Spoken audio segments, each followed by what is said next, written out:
You are listening to the Crazy Town Podcast, Mediocre Moments, Volume 8, the best of Season 2. I'm here, Jonas, with TNT Dynamite. Hi. Yeah, more mediocre moments about our Season 2. I mean, there's a lot of mediocre. Yeah. Not so many moments. There's a lot of good moments. There's a lot. Like, when I was putting these together, man, a lot of good moments. There's some moments in here. There are. All right, we're getting right into it right now. Enjoy the show, everybody.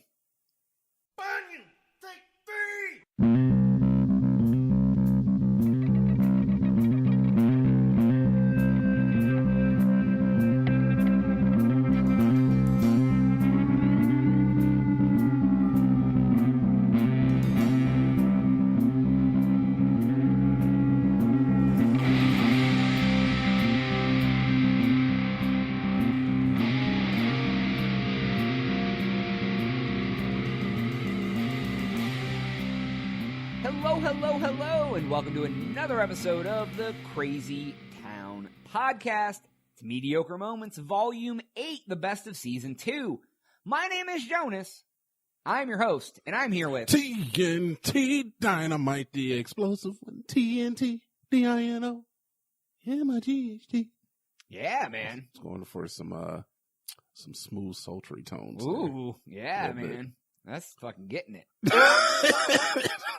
Whoa, You're buddy. sultrying it up for somebody out there. Sound like it's getting you a little too much. Not getting me anything. I want to just make sure we remain platonic here. We are. Okay. 100% forever. Yeah, you say that. Yeah, too. whatever. Thank you all so much for listening today. Do want to thank you for that. Also, make sure you follow us on Twitch to catch all of our live episodes coming up. Yeah. And our streaming, twitch.tv/CrazyTown Media. Our YouTube channel, make sure you subscribe to that. All of our gaming videos, YouTube, Twitch streams, fucking everything. Whatever. Twitch streams. Yeah, all of it. Crazy Town Media on YouTube. Also, follow us on Twitter at Crazy Town Media. Gonna get right into it, TNT. This first clip comes from episode 21. Pod Couple Podcast. Okay. Hanging out with us, talking about true urban legends. Okay, yeah, I remember this one. Yeah, well, we talked about 15 stories or something during that. I remember this. What 3 am I going to pick? Find out in a second. We'll discuss when we come back.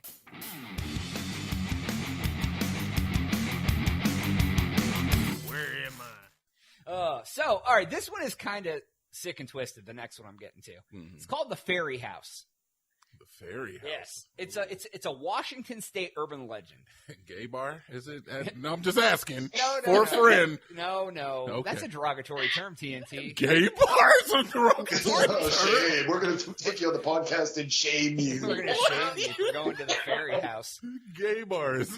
Anyways, so remember that this Fairy House was a tree house, a very elaborate tree house in the woods, and that was in Washington State in a park. And for years, no one knew it existed. It was just like a rumor. It was in Mount Baker Snoqualmie National Forest, SNOQUALMIE.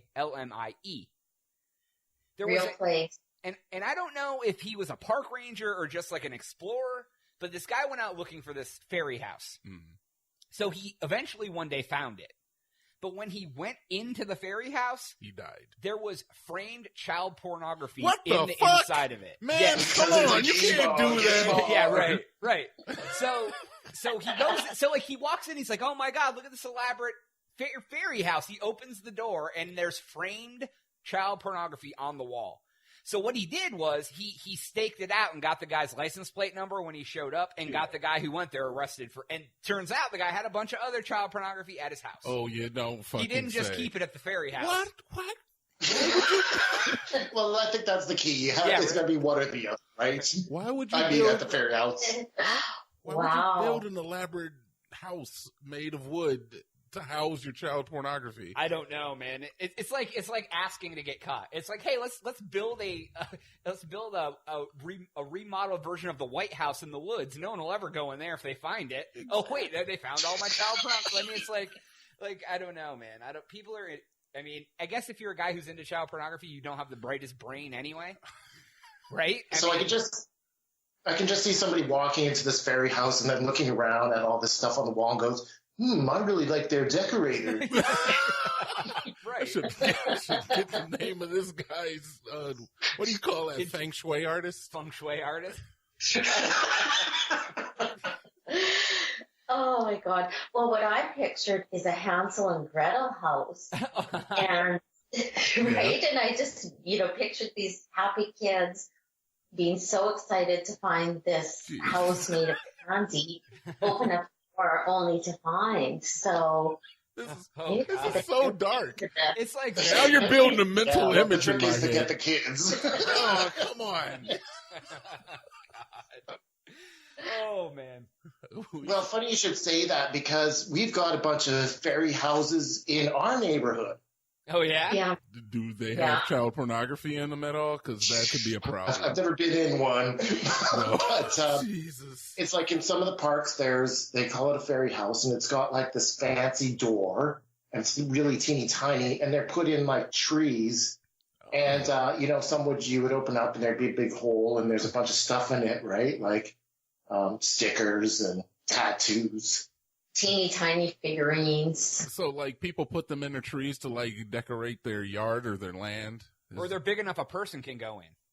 That's what I'm trying to No, you can't go in it. They're small. They're for fairies. Yeah, they're teeny tiny, probably Oh, I got you. 10 inches tall. And Does the city commission somebody to do this, or is it like a personal thing? Like, I'm going to put a house in my tree.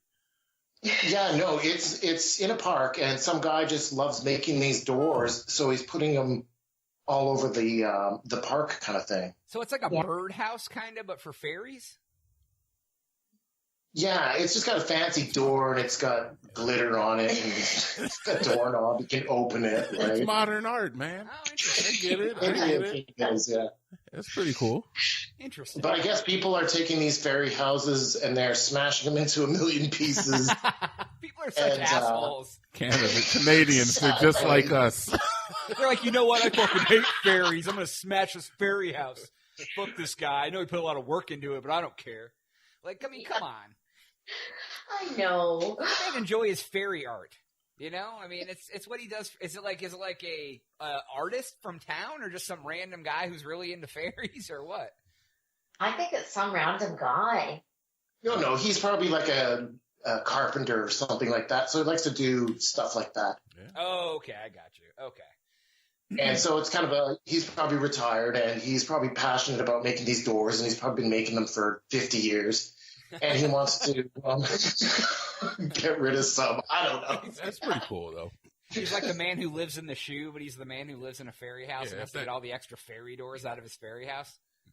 Yeah, we need to get him on the show. I was just gonna say, if that Yeah, guy's you guys should listening, have the fairy guy on the show. if that guy's listening, call us up. Exactly. All right, the next one. There was a lawyer who was in a Toronto high-rise office. His name was Gary Hoy. He before he was a lawyer, he had an engineering degree. His lawyer office was on the 24th floor of the building. I guess he had a running joke, where he would give tours of the building and tell people that the windows were indestructible, and he would run and jump into them full force to show them that they couldn't break. Except one day, when he did it, the window didn't break, but it busted out of the frame, and he fell 24 floors to his death. Okay. Oh my gosh. That was pretty stupid. I mean, he was asking for it. Surprise, surprise. Yeah, he was asking Right. for it. Well, he was right about the integrity of the window. Yeah, not it the didn't frame. break. Yeah. The comment, Again, another hard worker. right. What I saw about it was that, like, he was an engineer before this. He should have realized that the frame of the window could not be structurally sound as the window would be. Could you imagine being on that tour that day? Yeah, I can. Yeah, It would be horrific. You get a little And bit more first than of you all, paid I'd be like, for. why the hell is this guy throwing himself at the window? I will believe you if you tell me it's not going to break. Yeah, what kind of tour is this? Yeah, like, he could have just said, Sick tour. it's not going to break if I run into it, and I guarantee everyone would be like, I believe you. No one was like, do it, buddy. Right. God. So They're all standing around like a frat party cheering him on. Yeah, right. he's not doing it for the tour. He's doing it for himself. Yeah. He's trying to. Yeah, it's like TNT was saying. It's like a frat party where everybody's like cheering chug. He's like the guy who was standing around the keg doing beer bongs all night, but since he's at work, he can only run into 24-story windows. Maybe he was intoxicated or on drugs. Probably was. Yeah.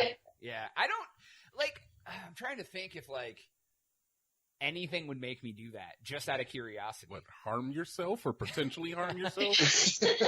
Listen, I just want to look real quick. I just want to mention the fact that you have told me on numerous occasions that you want to jump out of an airplane I want to and entrust your life to a parachute that resides on your back. 2 parachutes. Listen, that's basically the same thing if you ask me. It kind of is. Okay. But you know what?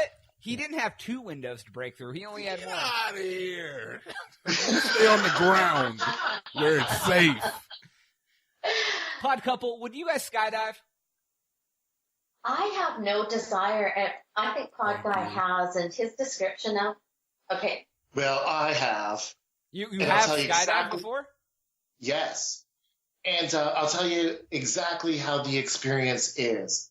Just get in your car, go down the highway, go really fast, and then stick your face out of the window. That's skydiving. Oh, really? Yeah. It's really windy.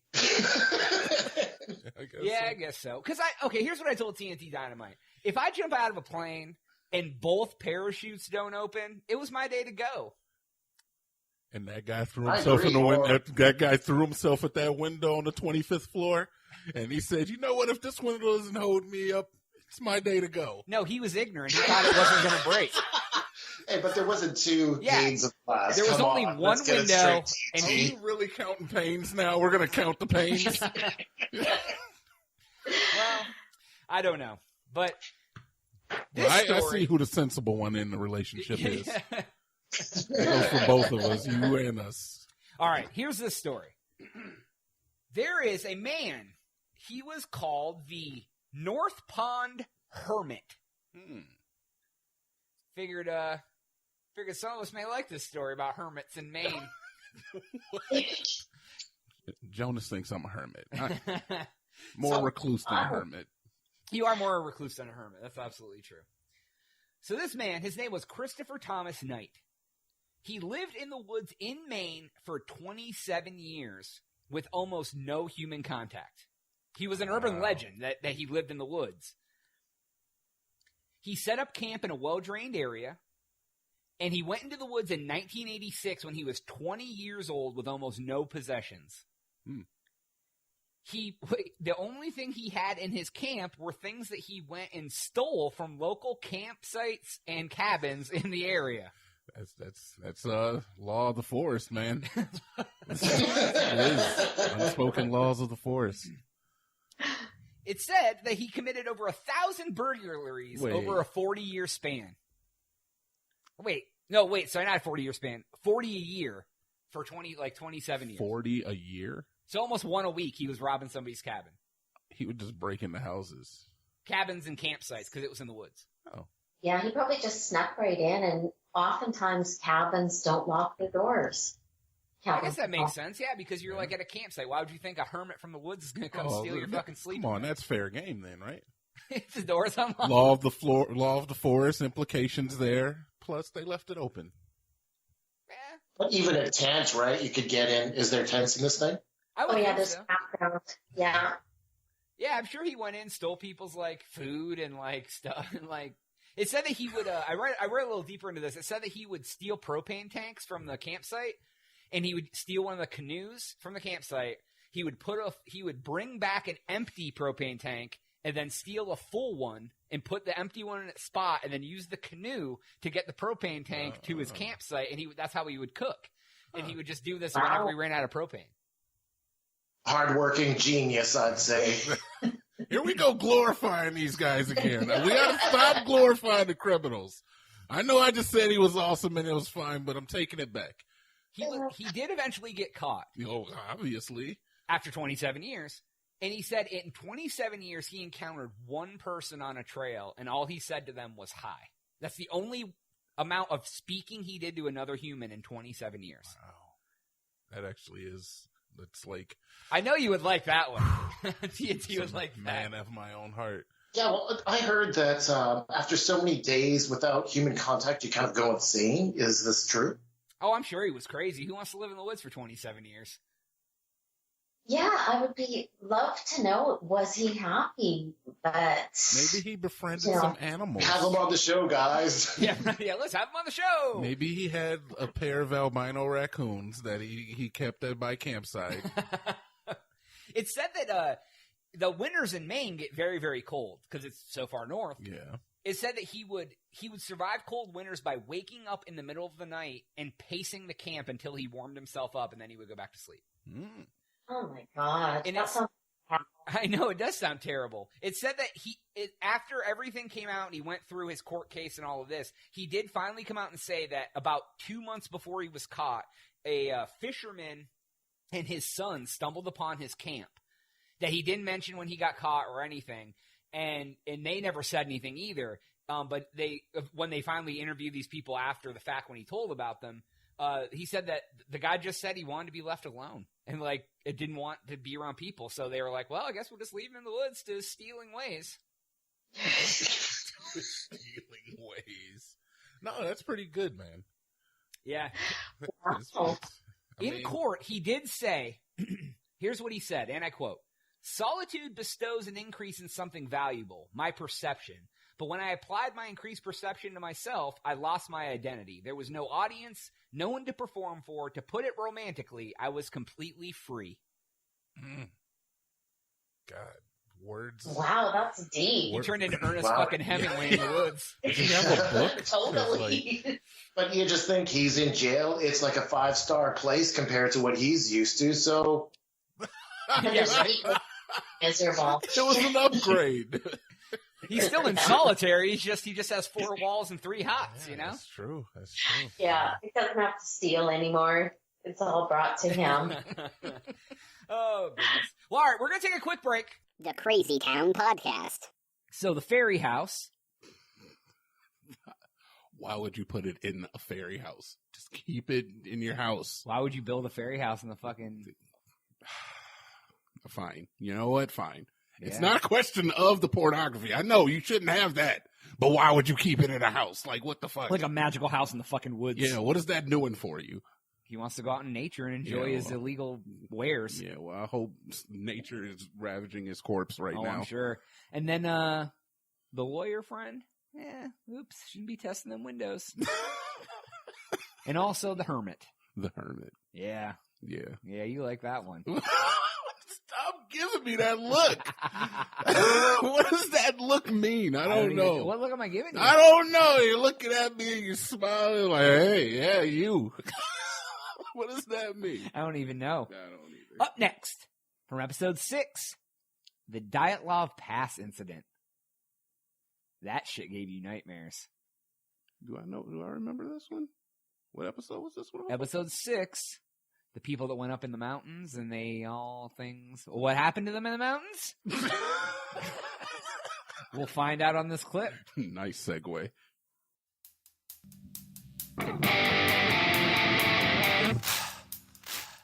Have you ever heard of the Dyatlov Pass incident? No. Let's just say no, because I don't even know what the fuck you said. Alright. This was sent in from a fan named Aubrey. Is it Drake? Yes. They wanted me to talk about this because it's kind of a fucked up thing that happened. It's Dyatlov. I think it's Dyatlov. It's based on a guy. His name is Igor Dyatlov. I mean, that's why it's called the Dyatlov Pass. This happened back in 1959, 1960-ish. There were 10 hikers, including Igor, Mr. Dyatlov, went up into the mountains. They were ready to scale a mountain in Russia, which they say was translated to "don't go there," but I couldn't find any other instance of this. Don't go there mountains. Right. It was in Mansi language. So they're hiking, they hike a ways. I think they've already hiked up into the mountains, and then they're supposed to go to this like the peak, you know what I mean? Like the last leg of this climb. Oh, okay. And one of the hikers ends up getting ill the night before they leave and stayed in the local village. So only 9 of them get to go on this hike. And now the timeline of this incident is well documented, and there's little disagreement about the facts that are known about it. The problem is, it's just kind of a crazy thing.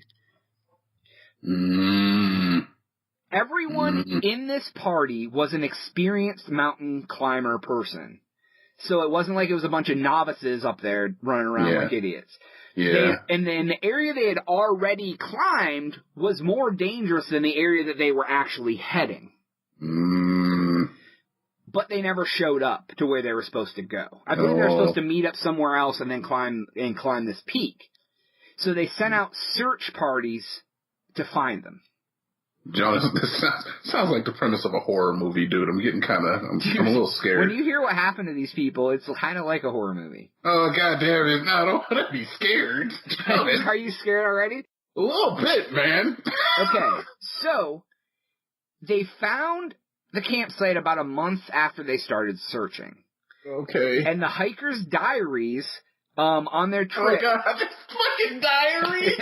Yeah, there's that. So all of their diaries' last entry was February 2nd. So this happened on or around February 2nd, because that's when none of their diaries continued after that day. Okay. Which would have been about a week after they left the man sick in the village. All right. So they found the first 5 bodies. Oh, God, there's bodies. Including Igor, about a mile downhill of the campsite. Okay. They looked for about 4 months, they looked 4 months before they found the other 4 bodies decomposing in a nearby ravine. Oh, God. They aren't really sure how they died, but there was some very odd circumstances. No! The tents were cut from the inside. What? So they cut themselves out of the tent. They didn't cut in. I don't know how they figured this out, but they cut from the inside. Okay? Yeah. And much of their gear was still left in the tent. Oh my God. It's the chupacabra. Yeah, right? There was footprints in the snow showing that they fled in a hurry, but there were no other footprints other than the people, just humans that accounted for, you know what I mean? And so they found 3 of the 5 that they found first suggested they were trying to get back to the tents in their positioning. The other 2 they found with their hands burned next to the remains of a small fire that they had built out in the wilderness. They believe those 5 all died from hypothermia, but they were half naked, and some of them were barefoot. Some of them didn't have much clothes on at all. What the fuck? Right. So they fled from the tents from the inside. They got away for about a mile. What did it say? I think it was about a mile, half a mile or a mile away from where the camp was. They were half dressed in Arctic conditions. 2 of them had built a fire and burnt their hands because they were putting it so close to the fire. Wow. The other group that was in the ravine, they were more dressed, but some of them were wearing clothes of the people that were the other 5 people. And the clothes were tattered and ripped, almost as if they were ripped off their bodies. La Chupacabra. The people in the ravine had traumatic physical injuries. One of them had a major skull damage. 2 had chest fractures. It said the force required to do these injuries would have been extremely high, like a car crash. What? One lady, her tongue was cut out and her eyes were missing. And their clothing contained measurable levels of radiation. What the fuck? But adventure. with all these traumatic injuries, there was no soft soft Get it tissue damage, which occurs during blunt force trauma. So they just had skull fractures and chest fractures and shit like that, but no evidence that they had been hit by anything to cause them. What the fuck is happening, man? And the conclusion of all of this was that they died from a compelling natural force. That's it. They never have explained what happened to these people. That may not be La Chupacabra after all, but you never know. But yeah, so yeah, like Bigfoot, maybe? Like they had some explanations. They had some things about that the campers thought that they heard an avalanche. So they scurried out of their tent really fast. That's why they cut out of the tent. That's why they didn't have on their gear. Oh. And then they ran away from the camp and they got lost in the dark, which is why some of them were coming back towards the camp. Oh, yeah, that's okay. That makes a lot more sense. That's not where my mind went. There was no signs of an avalanche happening. Yeah. So because that's kind of consistent with, they thought maybe the other 4 were taken away in an avalanche to the ravine, and that, like, the heaviness of the snow is what caused the fractures. Wow. But then they still go, why was this lady's tongue and eyes cut out of her head? They never found the tongue, they never found the eyes. Dude, that's crazy. And there was no tracks anywhere other than humans. So there was boot prints and footprints because some of them didn't have shoes on. So they didn't find any animal prints. They didn't find it. They thought maybe some what are natives of the area, you know what I mean? Like an indigenous tribe. Indigenous people, yeah. Tribe had come along. But there was no sign of any of that in the snow or anything. Dude. Yo, I'm gonna have nightmares. Thank you. You're welcome. I did that just for you. Fargo shit, dude. Yeah, it was pretty crazy. It was pretty nuts. Like, it's pretty heavy. I know that's not very, that's not like, that's like over lunch topics. I don't even believe in, like, supernatural shit or anything like that, but fucking that's nuts. Yeah, they're saying that they think, like, they're like, some people have said, what I read was that, Russia, like, was setting off, like, bombs, but having them detonate in the air. So they didn't hit the ground to make an explosion, but that's where, like, the radiation may have came from and, like, caused the traumatic injury or whatever. But, I mean, it's so weird because some of them died like they, like, got out in the snow and other ones had, like, blunt force trauma, nothing consistent with blunt force trauma. Dude, that's fucking nuts. Holy shit. Alright, so to lighten the mood a little bit, I got a little small story to cleanse the palate. Also about hikers. Dude, I'm scared. Are you? Outside is so dangerous. That's why I never leave the house. Well, hey, good thing to record a podcast. You need to be inside, so I like it. Jesus. Okay. So 4 climbers climbed to the highest peak of England's Scafell Pike. At the top, they celebrate. And what other way to celebrate a giant mountain climbing victory? They smoke weed. Oh, yeah, that's another way that works. They decide to get stoned.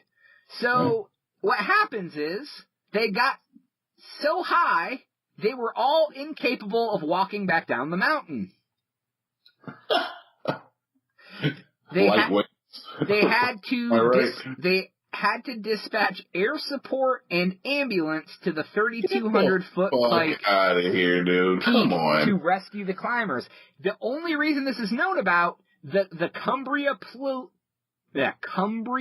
police tweeted about them. It said, persons phoning Cumbria police because they are stuck on a mountain after taking cannabis now have to deploy mountain rescue, air support, and ambulance to rescue them. Words fail us. That was their tweet. I mean, they put them on blast hard, dude. Hell yeah. They deserved it. 2 questions from this.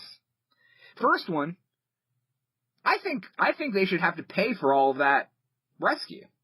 I'm sure in some way they had to. Well, if you get an ambulance ride, you have to pay for an ambulance ride. So I wonder if they charge you for, fuel for, the helicopter, the mountain rescue, air support, or whatever. It's ridiculous. Isn't that ridiculous? Well, here's the second part of this question. Why didn't they just wait till they weren't so high? It's just weed. That's what I think. I'll never get over this whole narrative where fucking people with drugs on them or doing drugs call the cops. That's the one thing you don't do when you're on drugs or you have drugs. Right. Well, especially if you're just messing around with something like weed. I understand, some people are tripping balls and they, think something crazy's going on when it's not. They're hallucinating, or they're or they think they did a bunch of, coke and they think they're having a heart attack or whatever. But you're just stoned, man. Chill for, 2 hours and you'll be able to do whatever the fuck you need to do. I already know the scenario that happened was there was one girl, it was her first time, and she started flipping out. She was like, no, Derek, just call the cops, Derek. I used a racially ambiguous name there, by the way. But we all know, Derek, fucking just call the cops, Derek. Call Mountain Rescue, I'm so stoned, bro. Yeah, no, I'm not feeling right, Derek. Just call the cop. That's what happened. Yeah, probably. I guess. I will just say that. What was the girl's name? Brittany? No, dude, racially ambiguous. Their name was Bridget. Chris. Don't even know if it was a man or a woman. She may be pre-op. Yeah, she was the person. It was on that, what was that? It's Pat, where it's Pat and Chris. And they're all gender-neutral names. Bad. So, all right, that was it. I just wanted to bring that really dark and dreary story up for everyone to have nightmares about. Honestly, that helped a little bit because I was a little tense after that last one. Then we bring up some idiots who got too stoned and couldn't climb down a mountain. So, idiots, dude. I swear to God. I always try to cleanse the palate on this show. Yeah. We try to do that. The Crazy Town Podcast. Dude, that shit is scary. It's like fucking movie theater, fucking Movie horror film type shit. Yeah. They should do a movie about the Dyatlov Pass. It should be called Dyatlov Pass. I almost feel like they probably already have. It's just like it's fucking called the Blair Witch Project. It was probably like a made-for-TV bullshit. Oh yeah, it basically is a Blair Witch Project. Kinda. Yeah. Oh, that shit's creepy though, man. I ain't going into the mountains. Yeah, but you'll jump out of a plane. Yeah, fuck yeah, I will. You know what ain't gonna happen to me in a plane when I jump out? What? I'm not gonna get blunt force trauma when no one knows what happens. If I splat the ground and get blunt force That's trauma, blunt force. you're gonna know exactly what fucking happened to me. It ain't gonna be a mystery about anything. All right. Yeah, got a good point, huh? Up next, we talk about the loving philanthropist, P.T. Barnum and his freak show and how well he treated all those guys. I love philanthropist. Philanthropist. You said the word wrong. Haha, I misspoke. You're stupid. All right. We talk about how he recruited all these people for his freak show. It's kind of fucked up, man. Yeah, a little bit. But all right. You let us know what you think about it, and we'll be right back.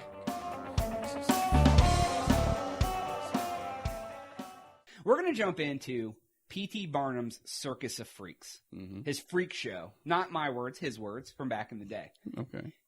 This was all from the dates that were in there. They were all from the 1800s. So that circus has been around a long time. I'm going to go through them, man, and you tell me what you think about this. And you already have problems with P.T. Barnum. Yeah, I think everybody will have a problem with P.T. Barnum. He's trash. Okay. So the first lady he had in his freak show, her name was Joyce Heth.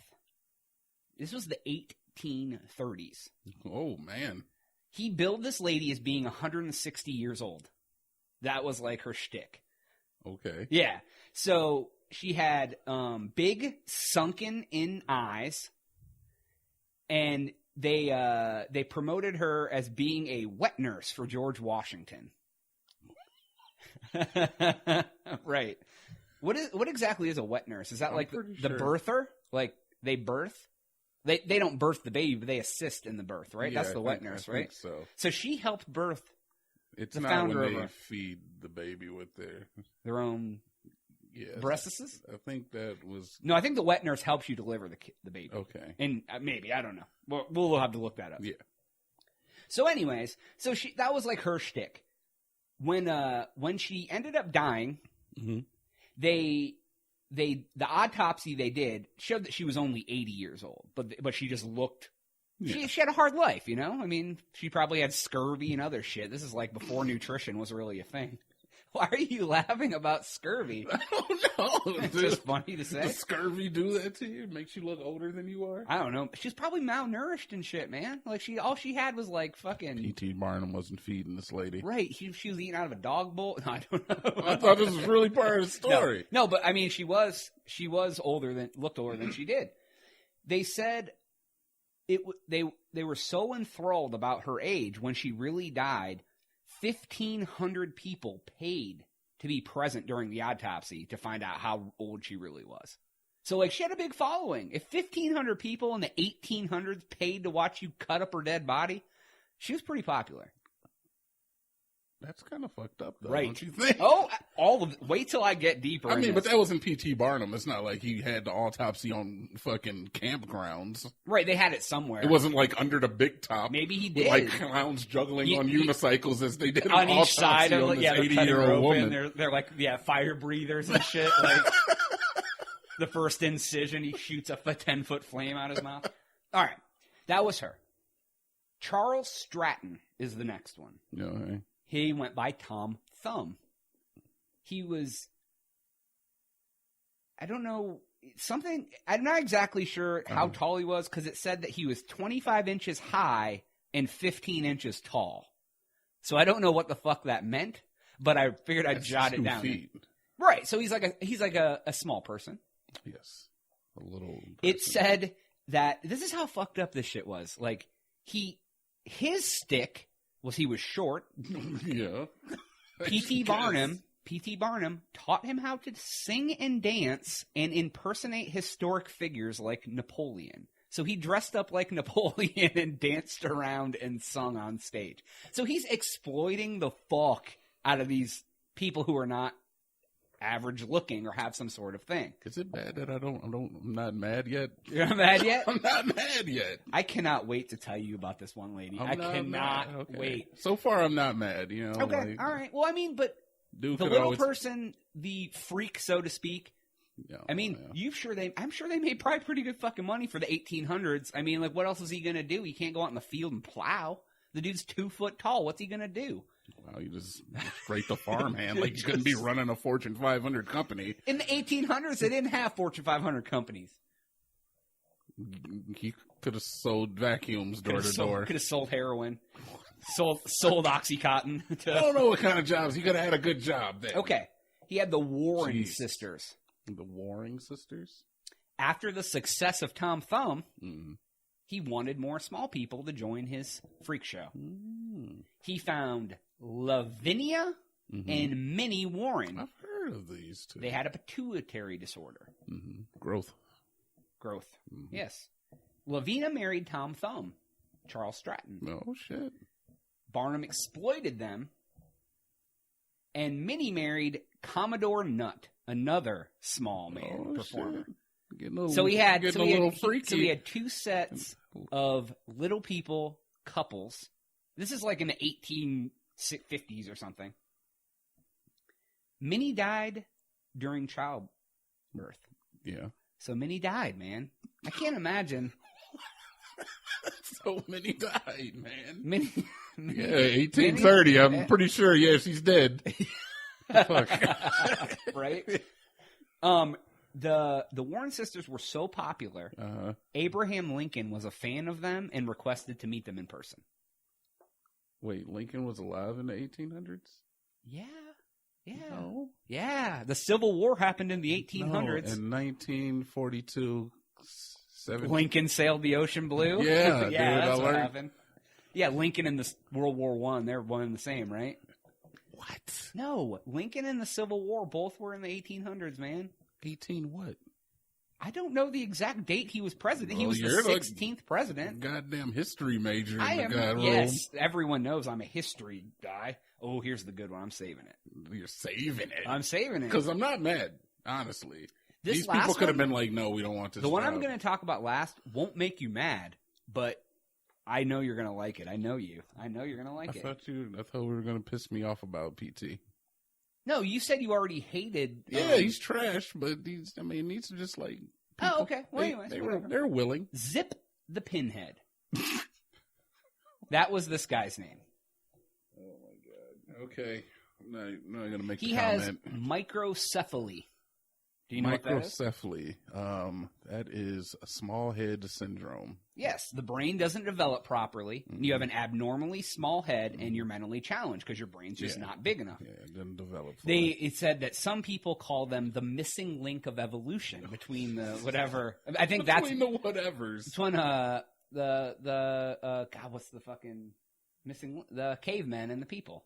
Oh, okay. I think that's what P.T. Barnum called him, was the missing link. He was like the missing link, so that's what he was promoted as. All right, I'm a little mad about that one. Okay. That's kind of fucked up. Well, here's what he did with him. This may make you a little more mad. He put him in a large cage, and when the curtains were pulled back, he would shake the bars and scream at the people that were walking by. What? Yes, he put Zip the Pinhead in a cage, called him the missing link of evolution, and made him scream and shake bars at people as they walked by his cage when the curtains were drawn back. Wow. Yeah, I told you it gets kind of fucked up. Yeah. Like, I started with the softballs. that is definitely not PC. Not in this environment. No, could you imagine if, like, today, some guy, like, Elon Musk is like, I have this guy, he's the missing link, he's in a cage, come see him, he'll scream at you. Oh my god, the ACLU would fucking explode. The Civil Liberties Union? What's ACLU? It's like they stand for people's basic human rights. Is that an Austin thing? No, I think it's a national thing. Oh, okay. Yeah. Dude. Anyways. Okay, but yeah, that's fucked up, dude. Yeah. Just mentally challenged people, just like throw them in a cage, make them scream at people. Yeah, that's fucked up, bro. All right, yeah, I'm mad now. Now I'm mad. Yeah. All right. We have a few more to go through. All right. Prince Randian. His true name was not known. He goes by Prince Randian. Okay. He had Tetra-Amelia syndrome. Do you know what that is? I do not. He was born without arms or legs. He was just the human torso. A quadriplegic. Yeah, but born that way. Okay. Not like he didn't have an event that caused it. Okay. He was from South America, and he moved from South America to the Americas to be part of the Barnum Freak Show. Oh, so he got offered a check. Right. Yeah, in the 1800s, they're like, oh, we'll give you 8 nickels. And he's like, oh my God, that's so much more money than I have here. And he came, Not literally, but like he went there. So oh God, this is, if I got to say, oh God. So his thing, he would roll and light cigarettes with just his lips. So he would roll a cigarette with his lips and then get it lit somehow. So that's not too bad, right? But he has no arms or legs. That's a talent. I mean, he obviously knew how to do that. Here's the part, dude. Sometimes he would dress him up like a snake, caterpillar, or a potato and make him do this. P.T. Barnum is a piece of shit, dude. Oh my God. And people love that circus, dude. You don't even, your face just says it all. Okay, so there's obviously, there was no PC government or anything. Nobody was PC. Dude, look at the cartoons and shit from back in that day. They're the most racist, bigotry, fucking whatever. Against women, everything. Yeah, everything. But holy shit, man. At no point in time do you think, this is kind of mean. Right? He's like, I made a shitload of money off this caterpillar. Like, this caterpillar. He probably referred to him as the caterpillar or the potato instead of like his real name. I called him Prince Randian. I wonder where that came from. I don't know, man. That's monarchy. Yeah, right? He's a prince. Yeah, he's really he's the prince of the potatoes. Yeah, exactly. All right. Holy shit. Yeah. That's not the worst one, huh? Maybe. Oh. That might be the worst one. I don't know. We'll see. We got a few more to go. The next are the wild men of Borneo. Oh, geez. It was Waino and Plutonor. That's what they called them. That wasn't their real names. Waino and Plautanor. Plotinor, maybe. Okay. Their names were Hiram and Barney Davis. Those were their real names. Oh, okay. Just normal American guys. They were dwarfs. The article's word, not mine. Small people. And they were also mentally challenged. They only weighed 45 pounds, but for whatever reason, they had incredible strength. Probably because they were adult males. Right, right. But for their size, it says they were 45 pounds, so I imagine they were small, could carry 300 pounds. Oh, wow. He said they used to go around and pick up audience members and carry them around the venue, just like as part of the show. Like they could carry around full human adults and just pick them up and carry them around. That's kind of But they were like little like dwarf guys. Like That's kind of cool. Yeah, I mean, like, I'm not mad at that. I mean, you didn't put them in a cage or anything. Like, we didn't dress them up like a caterpillar and shit. I know, right? Okay. Jeez. This next one is, you hear about it at circuses or freak shows all the time. The bearded lady. Oh. Josefina Clofulia. Mm-hmm. She had hypertrichosis. Ooh, that's a lot of not THC. Testosterone. Yes. Yes. She was at 8 years old and a woman. She had a full beard 2 inches long. My type of girl. So, right.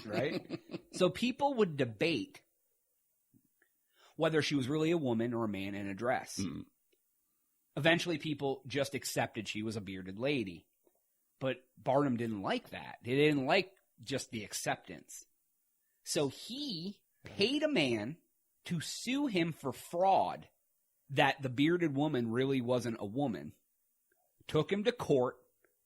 They had a case.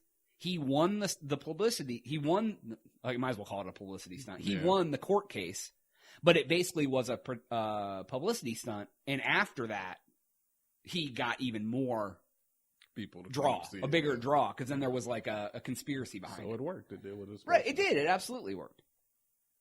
Okay. Yeah, it said it reported all over by the press, and it ended up drawing huge crowds. All right. Yeah. Smart guy, I guess. Yeah, I mean, for trash. All right, right? No shit. Chang Yu Sing, the Chinese giant, is what they call them. Okay. They build him as over 9 feet tall. No, Yao Ming in it. They said he was actually not quite that tall. I mean, as we can tell, P.T. Barnum's a little bit of a liar. Well, yeah, he embellishes a little bit. They said he was over 8 foot tall, though. Okay, that's weighed 365 pounds. And what they did was they dressed him in Chinese traditional garb, clothes that were really long and had accentuated, like, long patterns to make him appear even taller than he was. So I imagine, like, long stripes that went from, like, his top to his bottom, or like frails or tassels or some shit. Wow. And that was drawing back then. Well, dude, back in that, like, I think the average height for a man was like 5'2" or some shit. People weren't tall back then. 5'2"? Google. I'm not Googling 1830s men's sizes. I'll like, get all kinds of like pornographic websites. It'll be like some dude in the 1800s with his fucking dongle fucking flopping around in the breeze for you. All right. One more, then I'm getting to the fucking crazy one. Okay.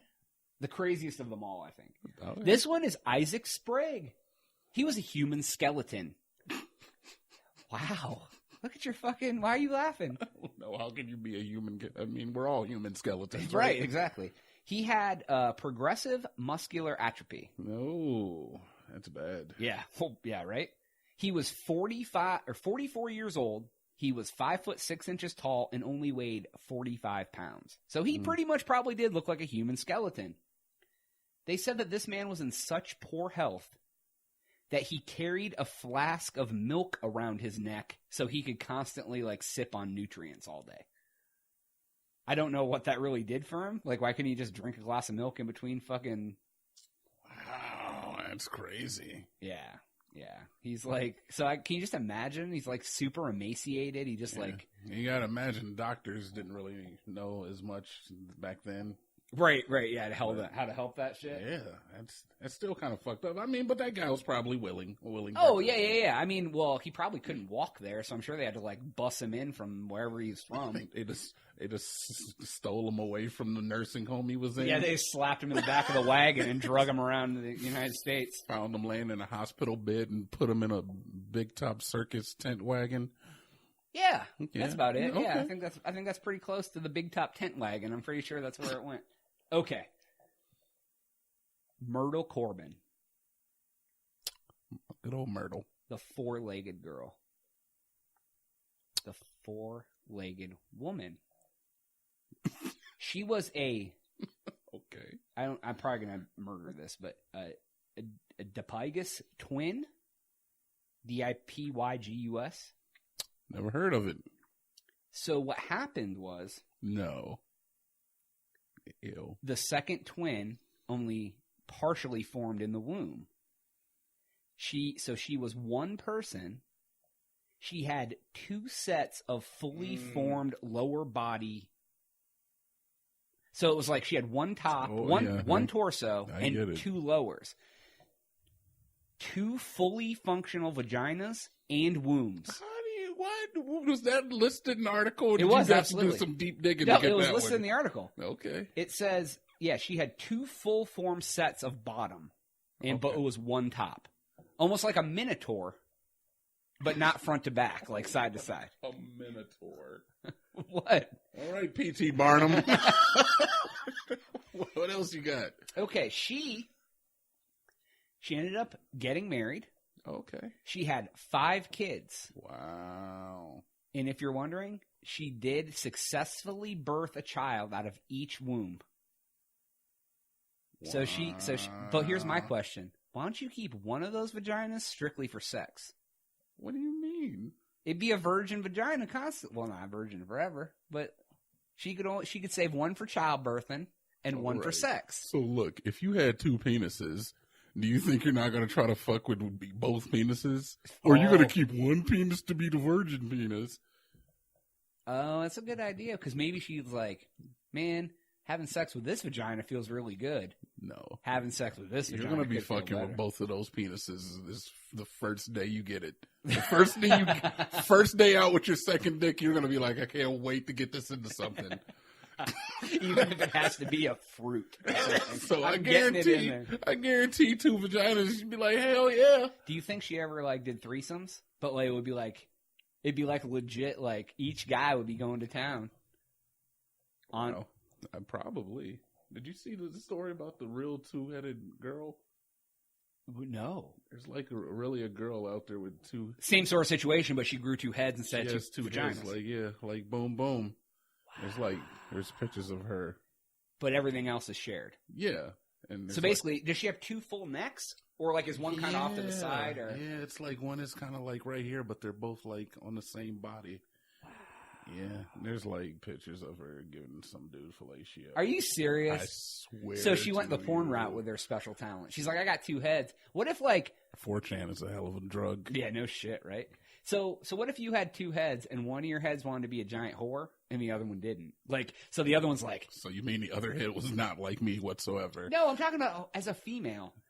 You have 2 heads, and one of you is like, I can't wait to get some penis, and the other one's like, I want to save myself for marriage, and you have this internal struggle with your 2 heads because you share the same body. Yeah, you're not wrong. But who controls the arms? Would one get pissed and slap the other face? Because I don't know.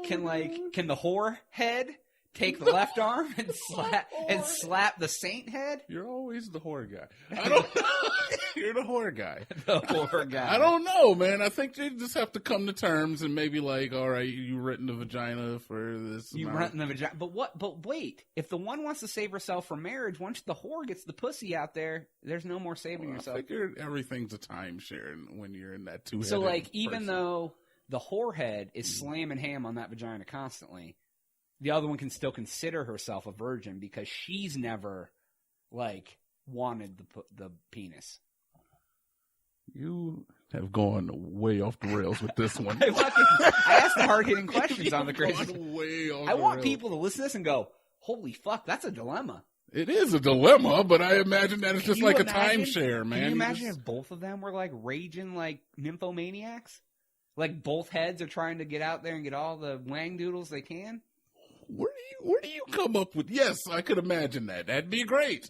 I would like to see 2-headed woman succeed in pornography, but there's so few. Doing porno.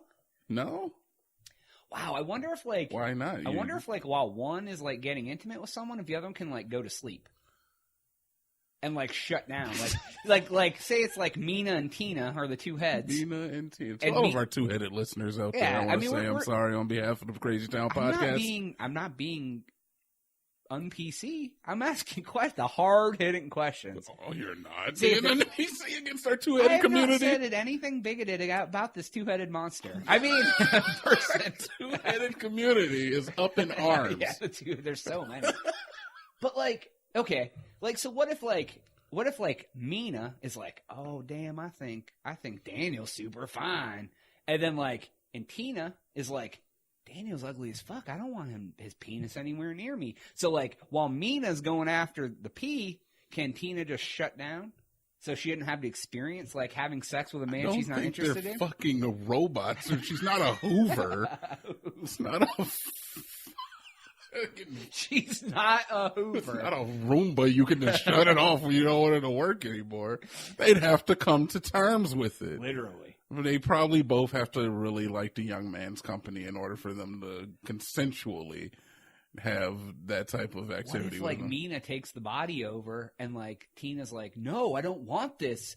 I don't want this. And she's like, we're going to do it. Shut up and take it. But it's You're saying that she doesn't have control of the body? Her second head is raping her because she wants to have sex with the man. Oh my God. You brought up the I didn't bring up the fucking rape. You did that. No, but what if one head wants to have sex and the other one doesn't, and the other one's adamant about it, but the other one's like, let's do this. I'm gonna give this guy a blowjob regardless of what you think. Jonas. Yeah. Let me ask you a question. Oh God, here we go. What's that? Would you let me get raped? No. So why the hell do you think these two sisters who share a bond stronger than the one that we have would allow anybody to do anything to their... I'm not saying not rape. Not like rape. No, Rape. Let me explain. Not a man is going to take them unwillingly, but the one sister wants it and the other one doesn't. Well, not so one is a total willing participant and it's her body too, but the other one's no. And I come back to my question: would you let somebody rape me? If I had a second head, I think you would come to terms with the fact of that I have to share this body and this existence with this person. It's difficult. So both heads have the ultimate veto on anything going on. If me and you shared a head, do you think we'd come into an agreement that if one of us was no go, that would be it? That'd be the end? Yeah, because I'd be the slut and you'd be like, let's put on a condom. I'd be like, come on. Come on. Dude, fuck it. Who cares? But you imagine if you had two working heads, how many women would want to be I want to know what that'd be like. Yeah. You're not wrong. I hear amputees, honestly, they get a lot of play. Do they? Because the story of how it happened and all that sort of stuff. And they always want to see it. The mystique, yeah. They always want to see it. Yeah. Oh, can I see it? Can I see it? All right. We've got a little bit off topic, but that was the last freak from the freak show. Come on. They were lovely young people. Oh, yeah. I would love to hang out with any of those people in real life. All of them. They're all dead now, so I can't. Yeah. But I would love to. You want to start a Crazy Town Freak Show? Me and you can hire people, and we're not going to put them in cages and dress them up like worms. We'll give them the proper way to display their talents. I know plenty of freaks at the local strip club that they're get to come down. You won't believe what this lady can fit in her, and we'll be right back. The Crazy Town Podcast. P.T. Barnum is a piece of trash. Jonas, he's from a different time. It's like when Granddad says something racist at the dinner table. You're like, oh, Granddad, that's just what you're used to. He's from a different time, back when we didn't respect people. Yep. Back where you were inferior just because we decided you were. Yeah. Oh, fucking. Yeah, he's a piece of shit. Yeah, absolutely. Next up. What's up? The Black Stain. Oh, La Mancha Negra. Yeah, I remember that one. Yeah. Makes me hungry when I hear mancha for some reason. I don't know why. It? Yeah, what does that mean? I don't know. All right. Maybe it's manja. I think it means stain. Manja, it's Italian. Mancha Negra is the stain black, so I miss mancha is stain. Oh, I'd eat a stain. What kind of stain we talking about? In your pants? See, it's been a while, honestly. Yeah, it's been a while. See, I've been fucking. You gotta get one in. Just get a quick The quick cum joke in there. I'll talk about poop, but I guess we'll talk about semen too. All right. You check out the black. That'd be the white stain, by the way. This is the black stain. All right. We'll be right back.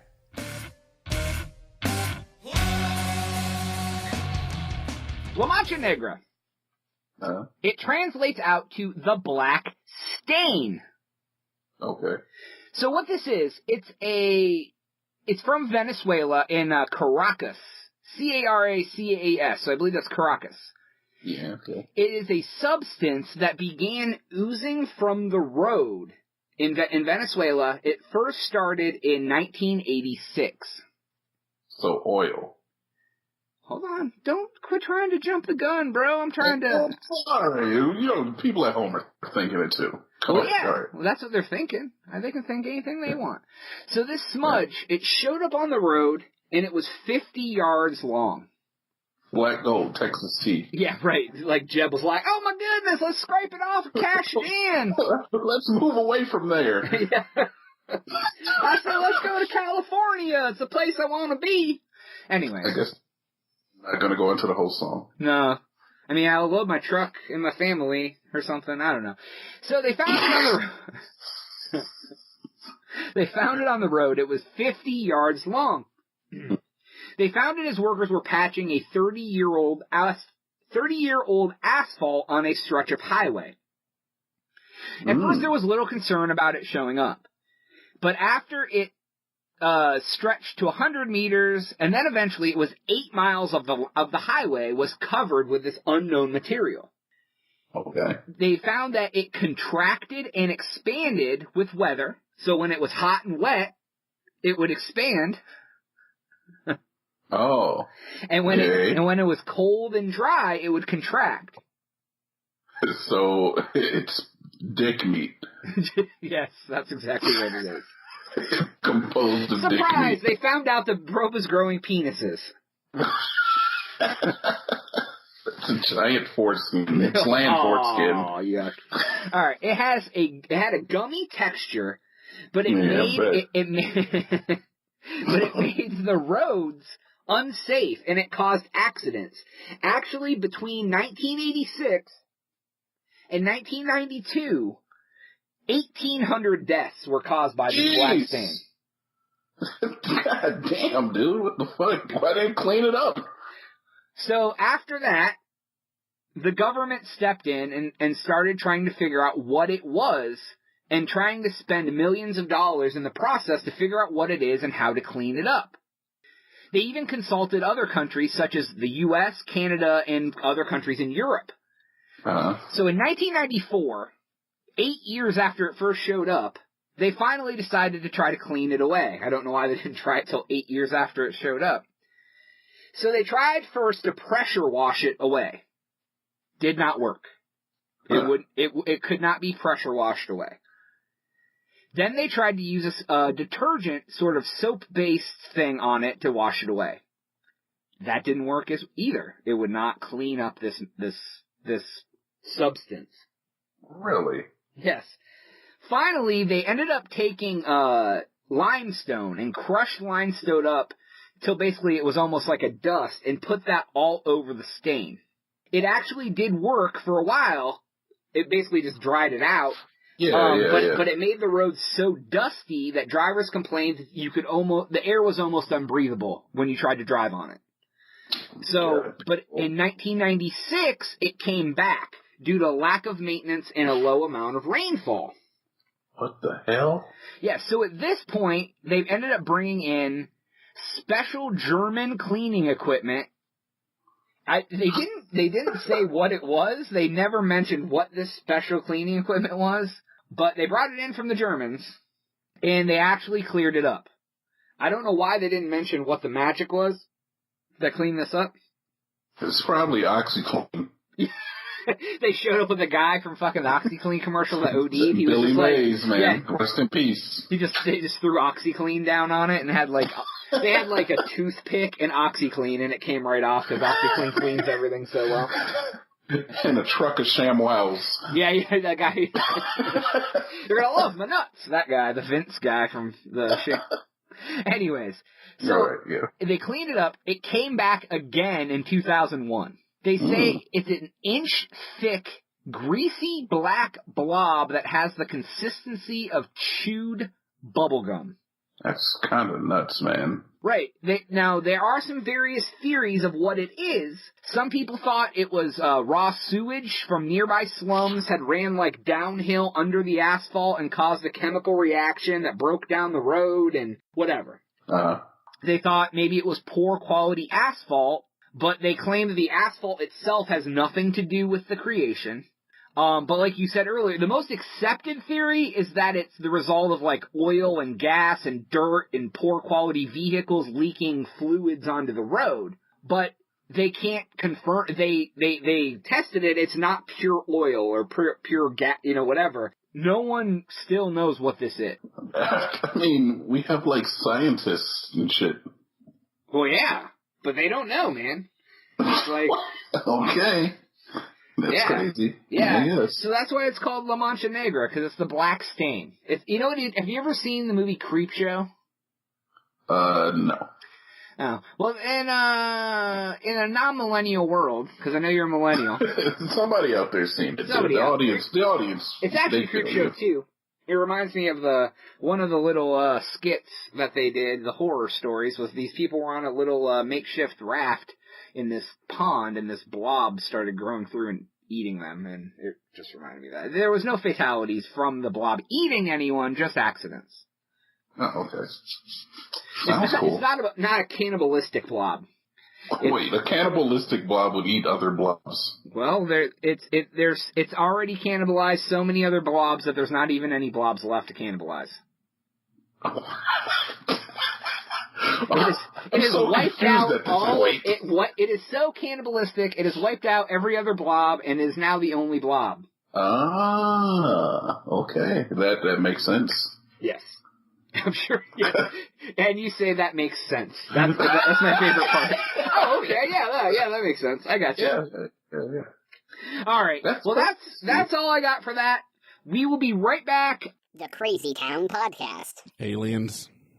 Yeah. Yeah. I don't know what the fuck it is. It's alien material, man. Did Along bring that back from his fucking time machine? It might have been. That might have been ground zero for his fucking comeback. Yeah. That's where he landed in 1985 and just lived among us. Just teleports naked like Arnold for Terminator. Yeah, he just like shows up. He's just dong wanging in the fucking breeze. Dong wanging. Yeah. All right, invest. On that. Invest. On that note, dong wanging. That is all the time that we have for today's episode. Wanging. We got one more coming next week. Mediocre Moments Volume 9. All right. Yeah, That's more. the last one, huh? That's the last one. All right. Yeah. Sorry, guys. Soon enough. We got new shit to make. Yeah, new content coming. I know. But make sure you follow us on Twitch, twitch.tv/CrazyTownMedia. And the YouTube channel, which is under Crazy Town Media. And the Twitter is at Crazy Town Media. Crazy Town Media is taking over the world, TNT. What? Stop it. Nobody's buying that shit. We are taking over maybe the household. That's what we're taking. The compound has been taken over. Yeah, we're taking over the household. Oh, shit. Well, all right. We'll catch you on Mediocre Moments Volume 9. And for Jonas, for TNT Dynamite, we are out.